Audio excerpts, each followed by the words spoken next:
Bonsoir tout le monde. Bonsoir, bonsoir. Quand on sera 1000 personnes connectées déjà. Bon, si vous êtes connectés, laissez-nous un commentaire pour qu'on vous voie. Voilà. Sperot Ulrich Ventura. Bienvenue. Il faut partager le direct. Il faut partager. On a beaucoup à dire sur ce direct. Est-ce que tu as mis le sujet du direct? Non.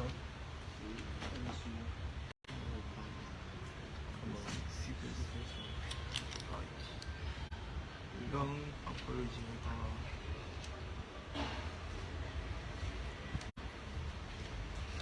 oui, Ulrich, nous allons très bien, nous allons très bien. Et toi, c'est comment?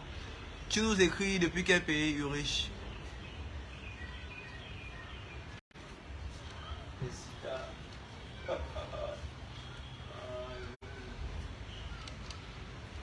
Je vous prie de partager le direct, c'est important, puisque aujourd'hui nous allons parler de quelque chose d'important, d'un appareil qui est le moniteur multiparamétré.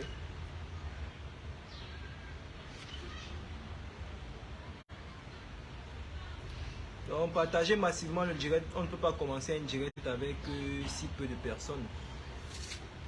Il y a Ulrich qui nous écrit depuis le Bénin. Comment va le Bénin, Ulrich? Comment va le Bénin? Qu'est-ce que tu fais dans la vie? Est-ce que tu es technicien biomédical? Est-ce que tu es ingénieur? Est-ce que tu es infirmier?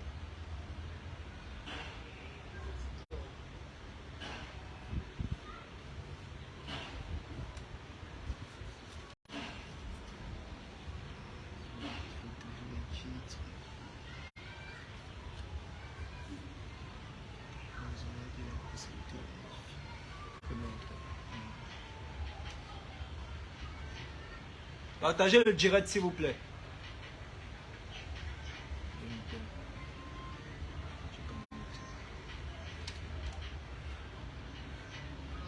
Partagez le direct, partagez le direct.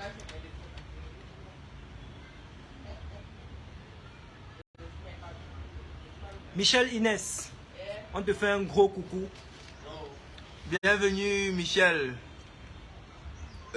Bienvenue Alex Ndoyonga. Comment vous allez? Voilà. Comment tu vas Inès? Ulrich nous dit qu'il est technicien biomédical. Comment ça se passe au Bénin? Est-ce que ça marche bien et tout? Ulrich, nous sommes au Cameroun. Oui, nous sommes au Cameroun. Et nous exerçons de ce côté. C'est vrai que nous avons des représentatifs un peu de partout, comme en Algérie et au Congo. Voilà. Mais au Bénin, nous n'avons pas encore de représentants de ce côté-là. Lui, il peut nous représenter. Peut-être Ulrich peut nous représenter de ce côté. Voilà. Je suis avec mon ami, mon frère ingénieur, que vous voyez aussi souvent sur la page, Faisal Kami. Salut tout le monde. J'espère que vous allez très bien. Moi, c'est Faisal Kami. Je suis technicien biomédical. Et aujourd'hui, nous allons parler de quelque chose de très important, d'un appareil. Il s'agit du moniteur multiparamétrique. Nous allons vous montrer comment ça fonctionne, comment l'installer, quelles sont les maintenances courantes que vous pouvez trouver sur tous ces appareils. Et en général, nous allons aussi parler de son principe de fonctionnement. Donc c'est pour ça qu'il faut partager le direct massivement pour que tout le monde bénéficie de cet avantage.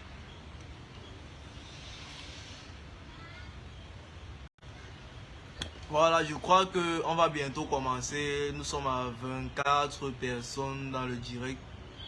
On va bientôt lancer. Je crois qu'à 30 déjà, on pourra commencer.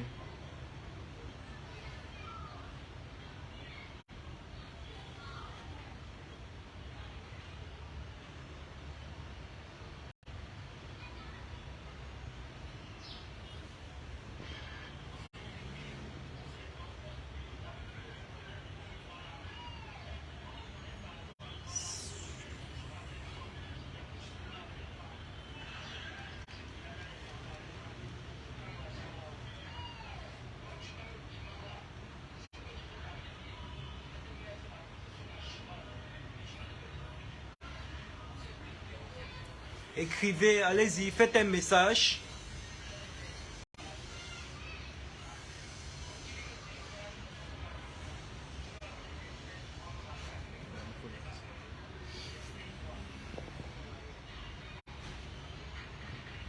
Voilà, on va débuter. On va débuter avec le direct proprement dit. Voilà. Je ne sais pas comment on va gérer les commentaires pendant qu'on sera en train de travailler. Voilà.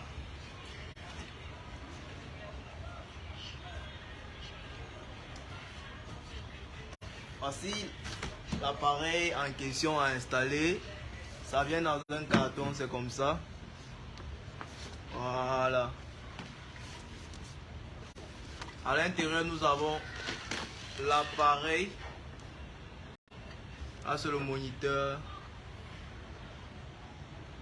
Très belle machine. Voilà. Je vais vous expliquer plus en détail tout à l'heure. Et là, c'est le carton de ses accessoires. Je vais déjà l'ouvrir pour que vous voyez. Là sont ses accessoires. C'est ça là.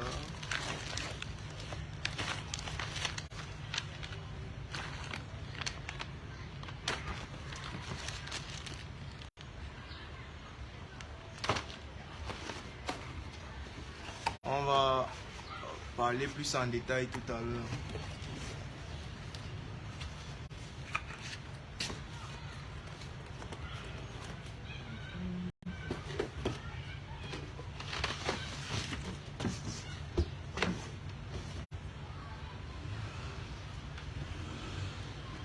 Voilà. Déjà, c'est quoi un moniteur multiparamétrique? Comme vous voyez là.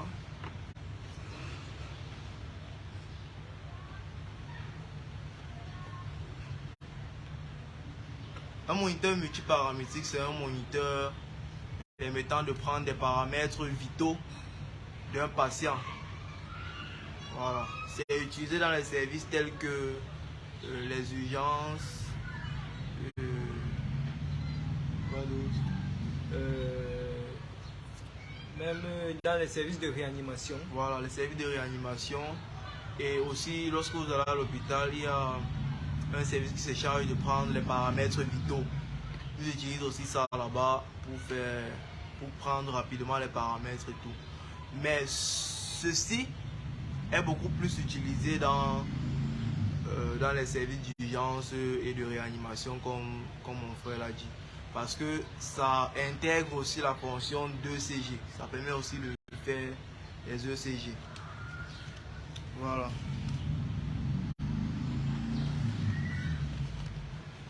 Ok. Bon, au fur et à mesure, vous pouvez poser les questions là. On va essayer de répondre à vos questions.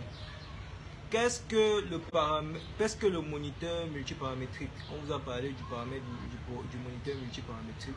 Maintenant, vous deviez savoir quels sont les paramètres qu'il prend en compte. Quels sont les paramètres que le moniteur multiparamétrique prend en compte?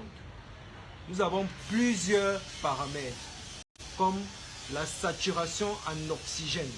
Donc ça veut dire quoi? Ça veut dire que le moniteur multiparamétrique prend la valeur du SPO2, qui est la saturation en oxygène. Ça prend la tension, oui. Et on peut aussi prendre l'ECG avec ce moniteur, le moniteur multiparamétrique. Quoi d'autre? La température. Voilà. Nous avons aussi la température que le moniteur peut prendre. Donc, c'est à ça que ressemble. Et à chaque paramètre, on a ses entrées. Ça veut dire que on peut... Sur les entrées des différents capteurs. Voilà. Uri demande si ça a la fonction capnomètre. Bienvenue à cellule d'appui. Voilà.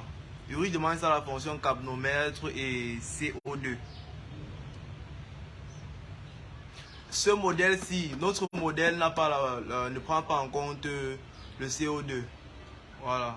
C'est vrai qu'il y a d'autres qui prennent en compte cela et tout. Mais ce modèle ne prend pas en compte le CO2. l'arrivée de CO2. Là, c'est un modèle mini, il faut aussi le préciser, et c'est de la marque Edan. Chaque marque a sa spécificité. Chaque fabricant, il conçoit son appareil en fonction de ses besoins, en fonction de son marché. Il faut aussi retenir ça. Donc, c'est en fonction de tout ça. Et maintenant, est-ce qu'on peut connecter cet écran, ce moniteur, à un autre écran? Est-ce qu'on peut connecter ce moniteur à un autre écran? Non. Oui. Parce que là, vous avez une sortie VGA. Voilà. Ok, vous voyez bien. Voilà. VGA. La sortie VGA. On peut aussi le mettre en réseau. Voilà. Ça, c'est pour l'alimentation. Noira Salahi nous regarde. Bienvenue. Si vous avez des questions, n'hésitez pas, on répond à toutes vos questions avant d'avancer.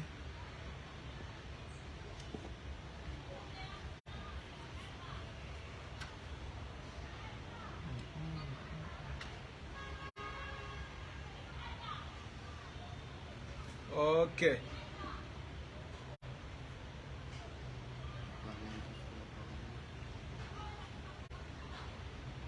Est-ce qu'il y a une autre question avant qu'on avance?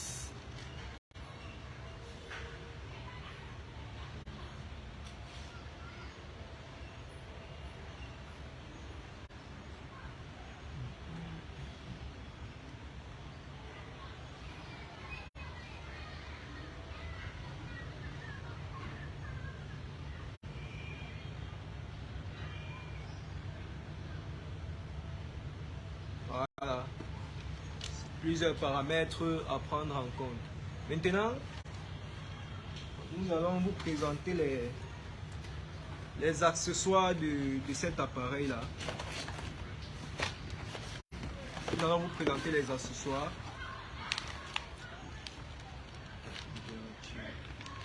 Là, c'est le capteur de température. Le capteur de température ici. Quoi d'autre? Là, c'est la SPO2, la saturation en oxygène, qui permet de mesurer la SPO2. Là, c'est la tension. Là, c'est le brassard, comme vous le voyez, et là, c'est son tuyau. Le brassard et le tuyau. S'il y a des questions, vous les posez avant qu'on avance. Oui, tout en train de parler. Et là, on a l'ECG. On a l'ECG. Oui. Donc là, ce sont les électrodes pour prendre l'ECG. Et là, on a ces accessoires en fait. Ensuite, les électrodes. Voilà son câble.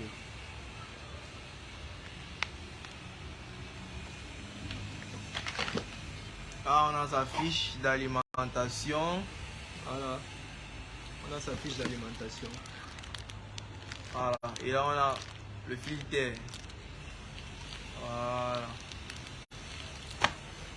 Donc, on va bientôt commencer avec la prochaine phase qui est l'installation. Nous allons vous montrer comment est-ce qu'on installe cet appareil. Si vous faites face à cet appareil précisément, comment est-ce que vous allez vous prendre pour l'installer? Comment est-ce que vous allez vous prendre quand vous allez rencontrer un problème de maintenance et autres? Donc là, nous allons parler de ça et au fur et à mesure. De faire participer les autres. Ça ne dérange pas, non? Non, ça ne dérange pas. Oui. Michel Inès demande ECG, c'est quoi? Michel Inès. C'est quoi l'ECG? ECG, c'est l'électrocardiogramme. Bonsoir Inès, comment tu vas?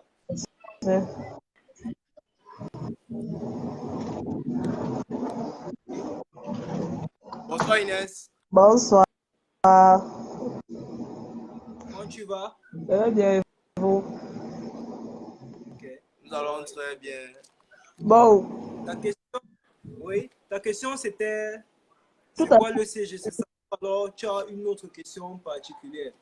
Non, c'est ça d'abord. Je veux d'abord savoir ce que c'est que le CG. Puisque en présentant, vous avez dit ECG, après vous avez dit que ce sont les câbles pour connecter les électrodes. Bon, je ne comprends pas trop où est la nuance entre les deux. Voilà. Le CG signifie électrocardiogramme. Le CG, en principe, c'est un appareil qui permet de mesurer l'activité électrique du cœur. Tu comprends? Oui, je suis. Voilà. Et maintenant, ce que nous avons dans ce kit, c'est le câble ECG et ses électrodes qui permettent donc de jouer ce rôle-là. C'est avec les câbles ECG qui permettent de faire l'électrocardiogramme. Est-ce que c'est bon jusqu'ici? Oui, c'est bon, on peut continuer. Voilà. Tu as une autre question? Avançons, peut-être au fur et à mesure, je trouverai une autre question. Ok, ok. Tu nous suis depuis quel pays, Michel? Cameroun. Ok, enchanté. Bon, on continue. Il y a Inès qui est en ligne avec nous.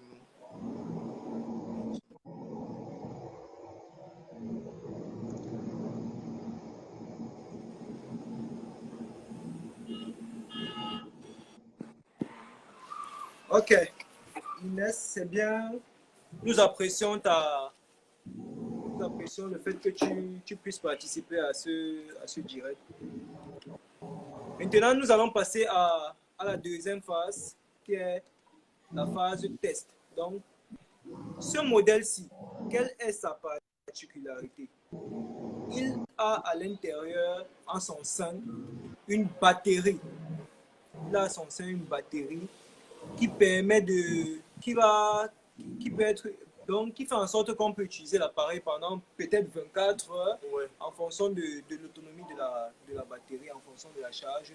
Maintenant, c'est ça qui va faire en sorte qu'on ne sera pas obligé de brancher l'appareil pour l'allumer. On ne sera pas obligé de brancher l'appareil. Donc, on va allumer directement l'appareil comme on va le faire tout de suite là. On va allumer l'appareil, vous allez voir. Là, c'est le bouton d'allumage. Voilà. Vous voyez, on allume l'appareil et il s'allume. Donc, ça veut dire que lorsque l'appareil vient dans son carton, vous pouvez directement l'allumer. Vous pouvez directement l'allumer. On n'a pas besoin de câble pour brancher et toute autre chose. Voilà. Ah, j'espère que vous voyez, vous parvenez à voir ce qui s'affiche là. Inès, c'est bon jusqu'ici? Oui, c'est bon, c'est bien visible. Ok. Voilà. Lorsque on branche une électrode sur l'appareil, son paramètre commence à s'afficher dans un des endroits sur l'écran. Ça veut dire quoi? Ça veut dire que chaque palier a son cadran. Son capteur, oui. Voilà. Chaque palier a son. Je vais prendre l'exemple avec un seul capteur.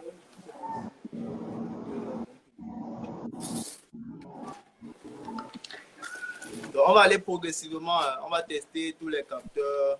C'est vrai que pour le CG, on n'aura pas le temps de le faire parce que nous n'avons pas assez d'électrodes et les électrodes qui sont venues avec l'appareil, nous ne pouvons pas l'utiliser puisque c'est pour un client qui l'a commandé depuis cette page. Voilà.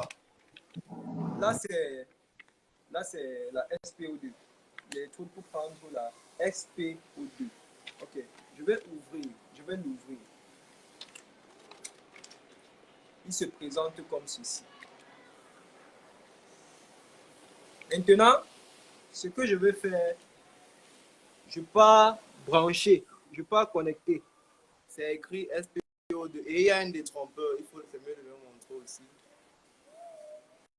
Voilà. Il y a un Il y a détrompeur. un détrompeur là. Vous voyez le trait là derrière. Je ne sais pas s'il parvient à voir. Voilà. Ce trait derrière là, c'est un détrompeur. Voilà. Nous allons le connecter. Ici, je connecte où c'est écrit SPO2. C'est la saturation en oxygène. Vous voyez, j'ai connecté et ça a fait un bruit. Et il y a une lumière là. Il y a une lumière. Voilà. Ok. Maintenant, il faut mettre ton doigt. Voilà, nous allons tester le capteur. Je mets mon doigt. Qu'est-ce que je remarque?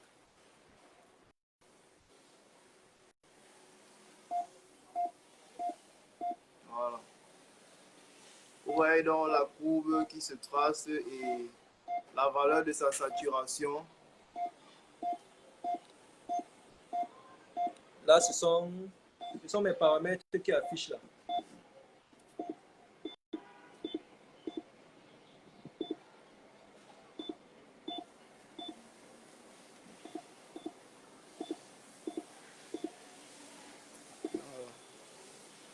Donc, ça affiche en courbe et en pourcentage. Oui, parce que la saturation pulsée en oxygène s'exprime en pourcentage. Voilà. Donc, là, c'est le premier capteur que nous avons testé. Je pense qu'on peut avancer dans les tests. Est-ce que jusqu'ici, vous avez une préoccupation? Parce que lorsqu'on passe à un module, on ne va plus revenir dessus.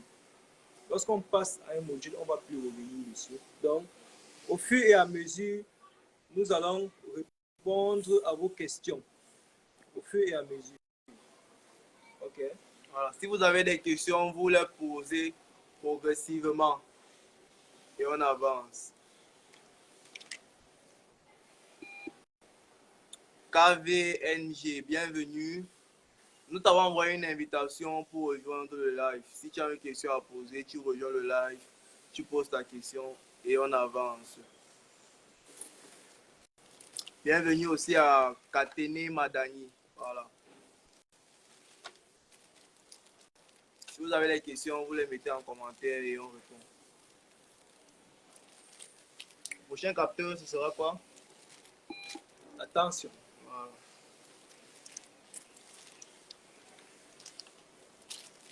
OK, apparemment, Elle est occupée, on prend une autre. on va prendre une autre personne.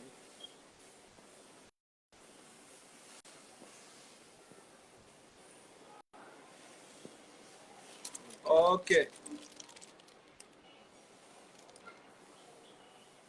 Michel demande à KV de poser les questions. Ah, peut-être KV n'a pas de questions à poser. Voilà, s'il n'y a pas de questions, nous allons passer au second module. Nous allons mesurer la tension. Là, c'est le brassard. Là, c'est le câble de circulation d'air. Tout ça, ça fait partie du brassard. En fait. Ouais, ça fait partie du module de prise de tension. Okay. Voilà. Nous allons l'ouvrir.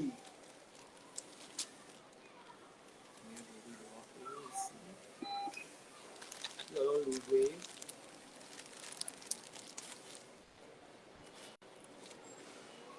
Voilà.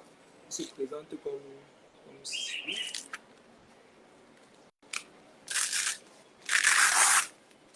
C'est ça.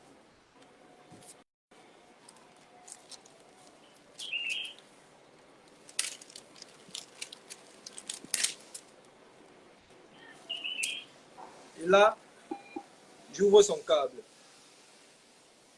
Je vais connecter. Bon, regarde, observez aussi la connexion de... Observez ces deux connexions. Voilà. Cette connexion-ci est différente de cette connexion-ci. Maintenant, il faut savoir quelle connexion va sur le brassard et quelle connexion va directement sur l'appareil. Quelle connexion va sur le brassard, quelle connexion va sur l'appareil. Okay. Cette connexion-ci, vous allez voir, celle-ci est plus fine et celle-ci est un peu épaisse. C'est elle qui vient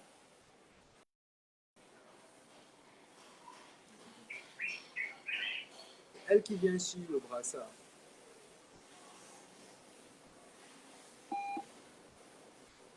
Je vais le connecter, je le mets jusqu'au fond pour éviter les fuites d'air. Donc je veux le mettre jusqu'au fond pour éviter les fuites d'air. Et l'autre partie, je branche à l'appareil.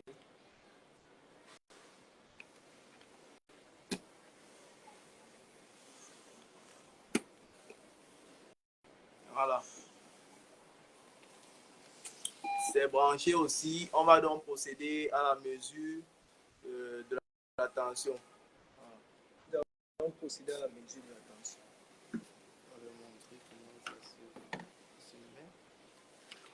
J'espère que vous voyez, je vais vous montrer comment est-ce qu'on met le brassard. Puisqu'il y a plusieurs personnes qui nous posent des questions tous les jours sur les brassards.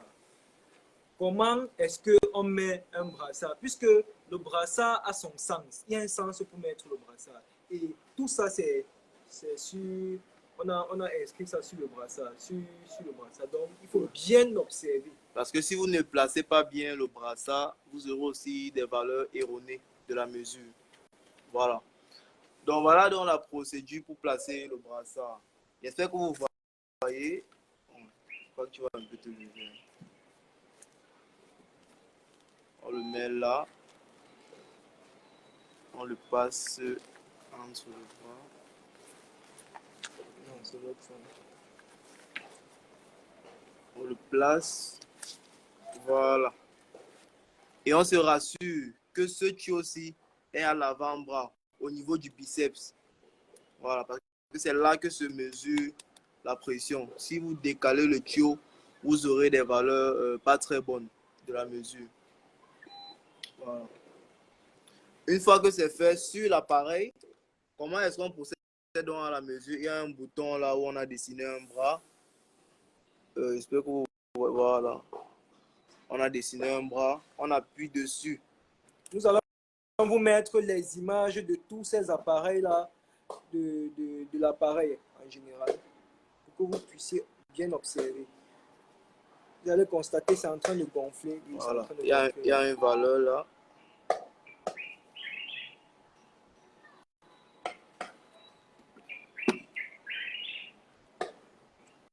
Voilà, ça prend du volume.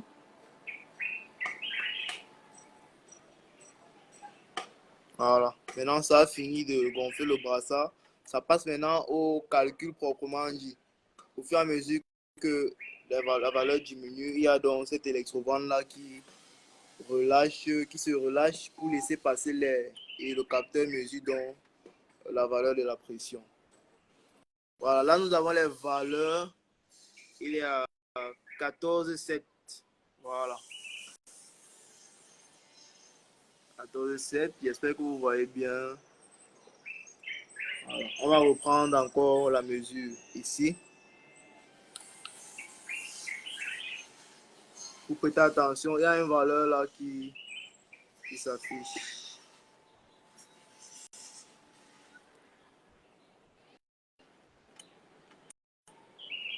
Comme on vous le disait tantôt, chaque partie a un cadran. Chaque cadran correspond à un capteur. Tout à l'heure, vous avez vu là, c'était pour la saturation. C'était là et là. Oui.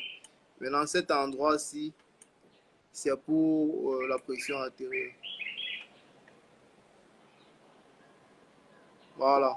Vous voyez les valeurs. C'est une très belle machine. Ça ne donne pas des valeurs décalées et tout. Non, non, non, non. Et là, vous allez constater ici, ce sont les valeurs de la systole. Là, ce sont les valeurs de la diastole.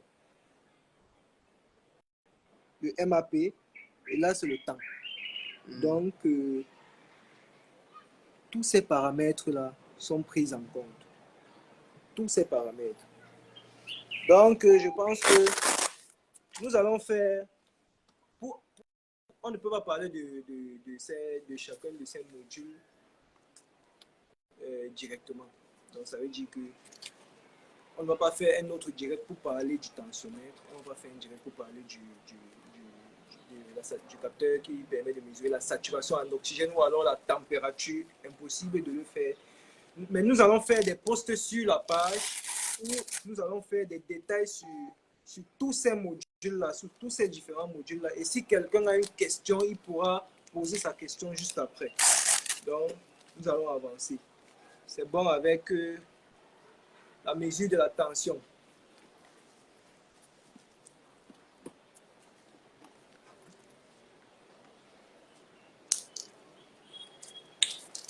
Donc, on passe à quel module là? Là, je vais bien Je vais le mettre dans... Voilà, peut-être un peu jaune. Ok. Là, c'est quoi? Le capteur de température. Je l'enlève de son sachet. Voilà comment il se présente. Voilà comment le capteur se présente. Ce côté-ci, c'est pour brancher l'appareil. Et ici, c'est pour prendre la mesure. Donc là, c'est le capteur. Et maintenant, on va le brancher. Vous voyez là, on a mis quoi? Température 1, température 2. Ça veut dire quoi? Ça veut dire que je peux prendre la température à deux endroits différents du corps. Ça veut dire quoi? Ça veut dire que je peux prendre la température de deux patients différents. Puisqu'on a mis deux températures, ça veut dire que bon, chacun décide de faire comme il veut. Ça veut dire qu'il peut juste prendre deux températures différentes. Dans notre cas, on va mettre à température 1. C'est ça là. Et dès que je branche, vous allez suivre ce bruit là.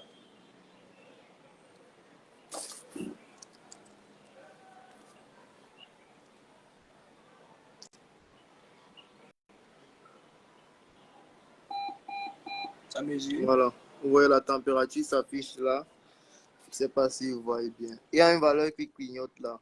C'est la température.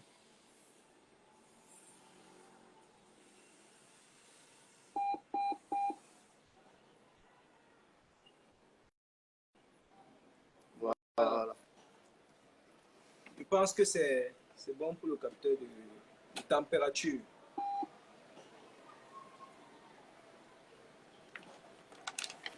Bon, comme on vous l'a dit, pour le module ECG, on va pas pouvoir le faire parce que les électrodes qui sont venues avec l'appareil sont les électrodes adhésives. C'est-à-dire, on retire là, on colle sur le câble ECG et on le place sur le patient.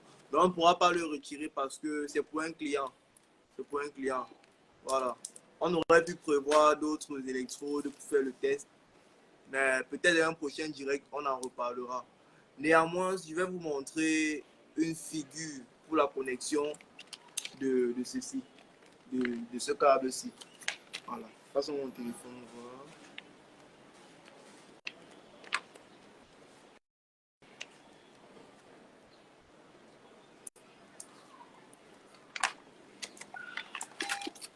Déjà, on va quand même leur montrer comment brancher ça sur l'appareil. Oh, ceci, vous voyez, voilà. Et tout à l'heure, je parlais du détrompeur, c'est ça. Parce qu'il y a des gens qui branchent souvent les capteurs à tort et à travers. Ils ne respectent pas le détrompeur. Et ça tord ces pins-ci à l'intérieur. Et quand un pin se tord, c'est foutu. Souvent, lorsqu'on nous appelle en intervention, on essaie de les redresser, mais la plupart du temps, c'est tellement tordu qu'en essayant de redresser, ça se casse. Donc, il y a une manière de connecter ceci en respectant le détrompeur. Parce que sur l'appareil aussi, Sur l'appareil aussi, il y a un détrompeur. il y a un détrompeur. Vous allez remarquer une encoche à l'intérieur là. Une encoche noire à l'intérieur. Voilà. On se place là, en respectant l'encoche. Voilà. Ça s'emboîte facilement. C'est ça. Je vais donc vous montrer le schéma de connexion de cette électrode. Voilà. Parce que récemment aussi, on nous a appelé dans une clinique et il se peut que les infirmiers de là ne savaient pas installer ces électrodes sur un patient.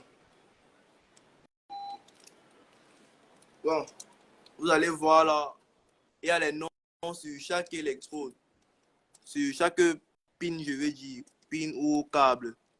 Ici, on a RA, qui veut dire right arm, donc la main droite. Ici, on a RL.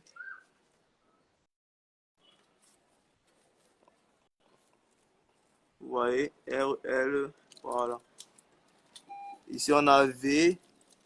RL, c'est right, je sais pas, L, c'est left. C'est pour la côte droite. V, c'est le commun. L, c'est la côte gauche. Et LA, voilà. LA, c'est la main, le bras gauche. Voilà. Je vais donc vous montrer le schéma de connexion. Vous voyez là, ça correspond à chaque couleur. Les couleurs là figurent aussi là. Vous allez voir, ceci, gris. C'est ça ici. Le vert, voici le vert. Le marron, le voici.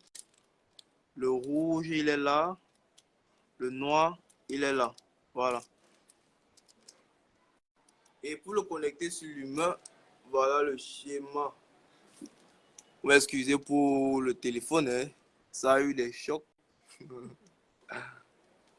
Ça a eu des chocs. Voilà, je mets la luminosité. Voilà dans le schéma de connexion. Il faut que vous voyez bien. J'espère que vous parvenez à voir. Vous allez voir RA là. LA, V ici. R,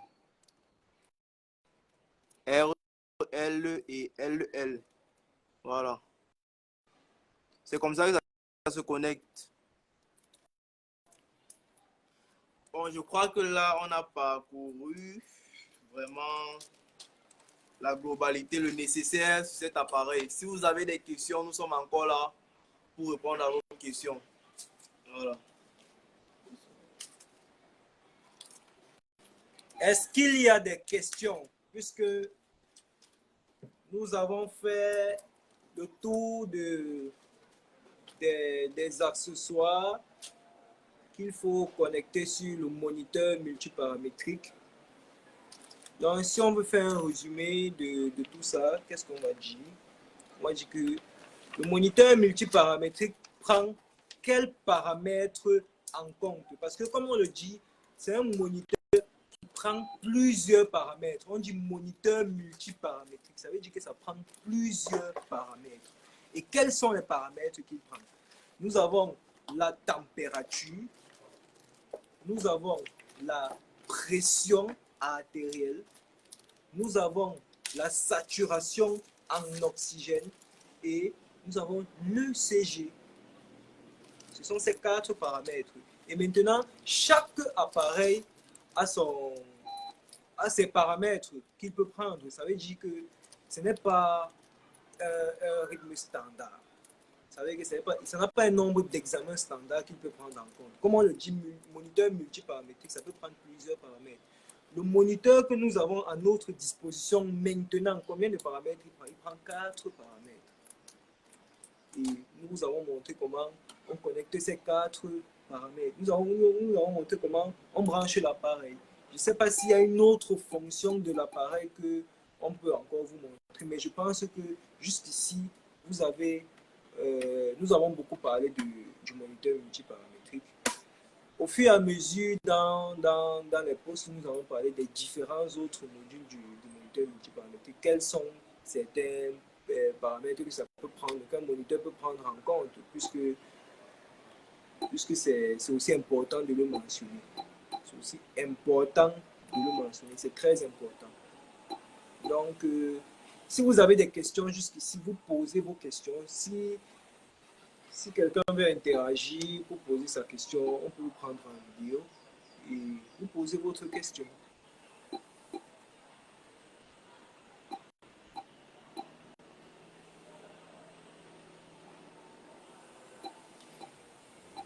Nous avons aussi rappelé que ce moniteur, c'est un modèle qui prend en compte, qui a une batterie intégrée. Il faut aussi retenir ça, c'est une batterie intégrée. Donc, je ne suis pas obligé de brancher l'appareil pour travailler avec. Donc, ça veut dire que je peux utiliser ce moniteur dans les ambulances. Je pense que c'est ça. Oui. Voilà, je peux l'utiliser dans les ambulances. C'est pour ça qu'il prend en compte la batterie. Donc, si vous avez des questions entre-temps, vous pouvez les poser et nous allons répondre à vos questions. Et s'il n'y a pas de questions, on va se dire à bientôt. Mais pour le moment, j'attends vos questions et nous allons boucler dans quelques minutes.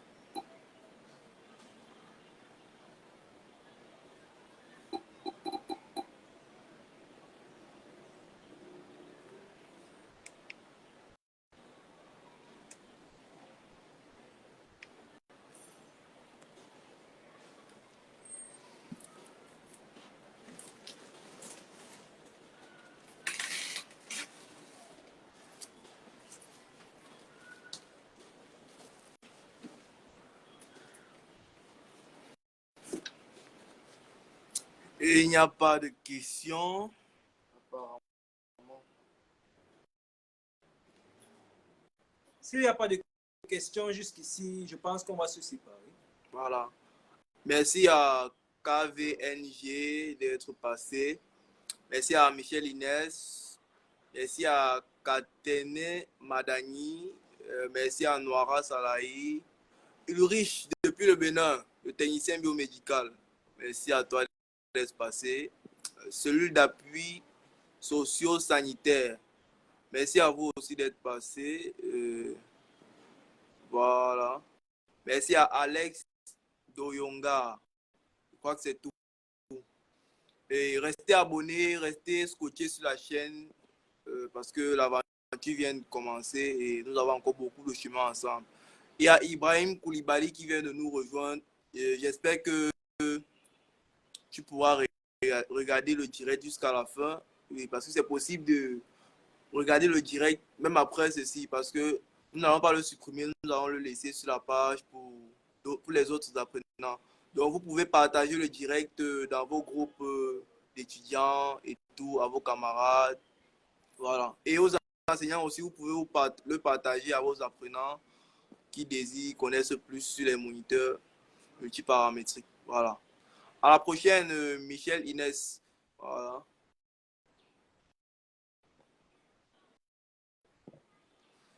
Michel, est-ce que tu peux nous dire ce que tu fais dans la vie? Tu as dit que tu es au Cameroun. Nous aussi, nous sommes au Cameroun. Voilà. Est-ce que tu peux nous dire ce que tu fais dans la vie, même si c'est en commentaire ou bien en message, en messagerie sur notre page? Nous aimerons bien discuter avec toi.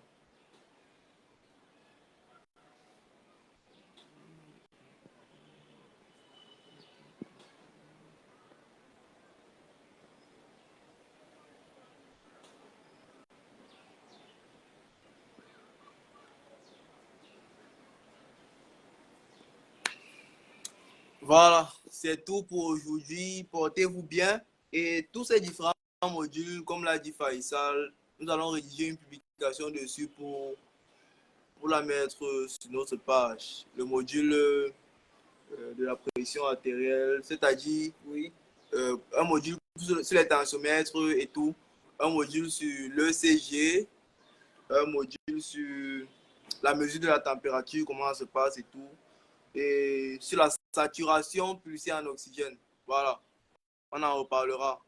Michel est étudiante en chimie. Ok, d'accord, c'est pas grave. C'est excellent. C'est même bien de faire la chimie. Oui, oui, c'est une bonne chose.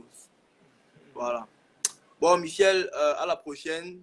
J'espère que nous serons ensemble encore dans un prochain direct parce que nous avons aimé ton interaction. Tu as rejoint le direct, tu as posé les questions. Et c'est ça qu'on attend aussi des autres.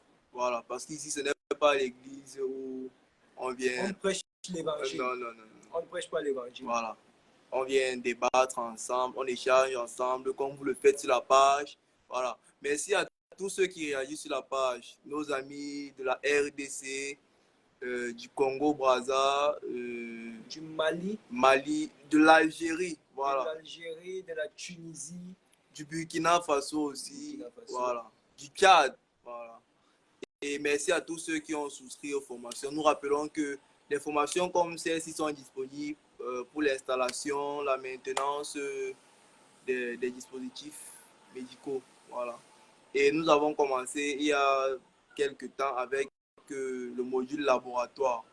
Nous avons déjà eu près de 20, 20 à 25 apprenants et les autres continuent à s'inscrire puisque ça se fait en plusieurs vagues. Oui. C'est vrai aussi j'avais prévu parler des pannes récurrentes sur le moniteur multiparamètre. Ok. On va Là, rappeler directement ça avant de... Oui, nous allons le rappeler. Donc, les pannes. Quelles sont les pannes qu'un moniteur peut avoir? Je ne sais pas si tu peux parler de ça. Voilà, les pannes sont vraiment assez simples. Hein. Donc, ce n'est pas vraiment des choses très, très compliquées. Nous avons là l'alimentation. Si vous remarquez, il y a un bloc en bas où se trouve le fusible. Voilà. Le fusible, on peut dire c'est un petit brin de fil qui permet de faire la protection. Lorsqu'il y a un courant élevé, le fusible donc se lâche pour empêcher que le mauvais courant rentre dans l'appareil et le détruise. Voilà. Donc, et c'est pour ça que vous allez voir, tous ces appareils-là viennent avec des fusibles. Voilà. Des fusibles de recharge. Voici ce qu'on appelle fusible. Je crois qu'on va retirer pour qu'ils voient. Puisque c'est un problème récurrent. Donc, le concepteur prévoit ça. Il prévoit qu'il faut absolument le fusible. Comme ça, si ça se gâte, on change directement. C'est ça le fusible, hein, pour ceux qui ne savent pas. Et notre modèle est venu avec 2 fusibles de rechange. Là, c'est la première panne courante. Le fusible qui lâche. C'est vrai que dans d'autres cas aussi, où nous avons intervenu, ce câble-ci ne fonctionnait plus. Du coup, il branchait l'appareil, ça utilisait la batterie, il se disait que ça chargeait. Sauf qu'après un certain temps, l'appareil ne s'allumait plus puisque ça avait déjà utilisé toute la capacité de la batterie. Donc ce câble aussi peut se gâter, ça peut être en état, mais il n'y a pas la tension qui sort là.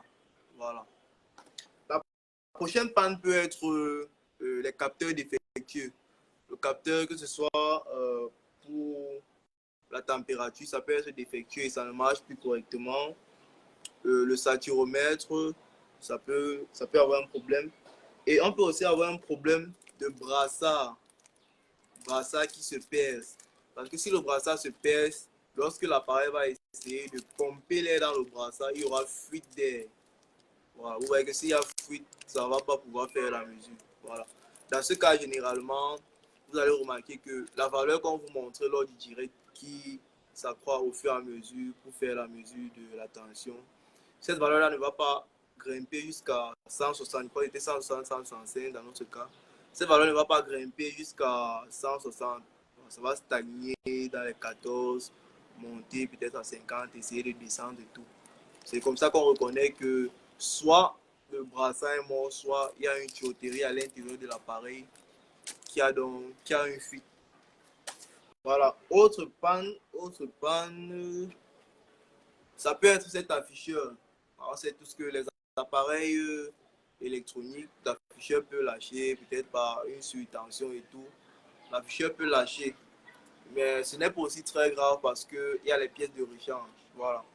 Généralement, on achète donc ces écrans-là et on les remplace. Voilà, c'est pour ça qu'il est important de travailler avec des fournisseurs pour que les pièces de rechange soient disponibles, puisque il y a certains utilisateurs qui font souvent cette erreur-là d'acheter l'appareil n'importe où parce que l'appareil coûte très bas, parce que le coût de l'appareil est bas, l'appareil est moins cher, comme on le dit chez nous.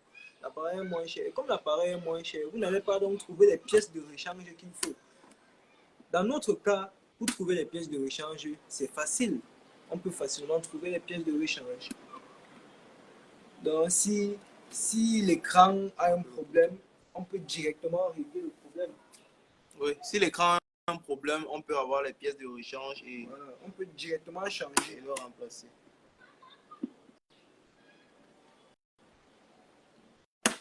Maintenant, comme autre panne, nous pouvons aussi ces circuits de connexion là. Vous voyez là où on connecte tous ces capteurs là. Un circuit de connexion peut être cassé à l'intérieur. Et lorsqu'il est cassé, quand on va connecter le capteur, forcément, ça ne va pas mesurer le paramètre qu'on veut. Et quand ça ne mesure pas ce paramètre-là, pourtant tu as envie de le faire, l'appareil va afficher erreur. Et quand l'appareil va afficher erreur, on va dire que l'appareil est gâté. Et c'est ça qui fait le danger. Nous avons aussi certaines erreurs on appelle ça quoi, les codes d'erreur. Et maintenant, il faut savoir à quoi correspond tel code d'erreur. N'achetez pas les machines n'importe où. N'achetez pas les machines n'importe où. Travaillez avec des fournisseurs fiables. Travaillez avec des techniciens ou alors des ingénieurs qui peuvent vous trouver, qui peuvent résoudre le problème de votre appareil facilement. Parce que il y a certaines pannes qu'on ne peut pas résoudre, pas parce que ça dépasse nos capacités, juste parce qu'on ne comprend effectivement pas le problème. Parce que imaginez-vous que je suis face à cet appareil-ci là et ça m'affiche un code d'erreur F2. Moi, je sais que F2 signifie quoi? Je n'ai aucune idée de ce que signifie F2. C'est pour ça qu'il faut travailler avec le fournisseur pour qu'il vous livre ce qu'on appelle le cahier on appelle ça quoi, la fiche technique. La fiche technique de l'appareil. À l'intérieur, il y a tout le nécessaire, que ce soit les câblages pour la maintenance, les erreurs courantes et tout. Voilà. Bon, c'est tout avec les problèmes récurrents sur les moniteurs multiparamétriques. Donc, s'il y a d'autres problèmes, vous pouvez ajouter en commentaire, vous pouvez ajouter d'autres problèmes courants, puisque on ne peut pas tout citer les problèmes. Au fur et à mesure, vous allez aussi citer les problèmes. Et nous aussi, nous allons apprendre de votre expérience, en fait. Ok, je pense que c'était bon. C'était bon pour aujourd'hui. Et on se dit au prochain direct. À très bientôt pour un nouvel épisode. Portez-vous bien et commentez, partagez, continuez à interagir sur la page. Merci.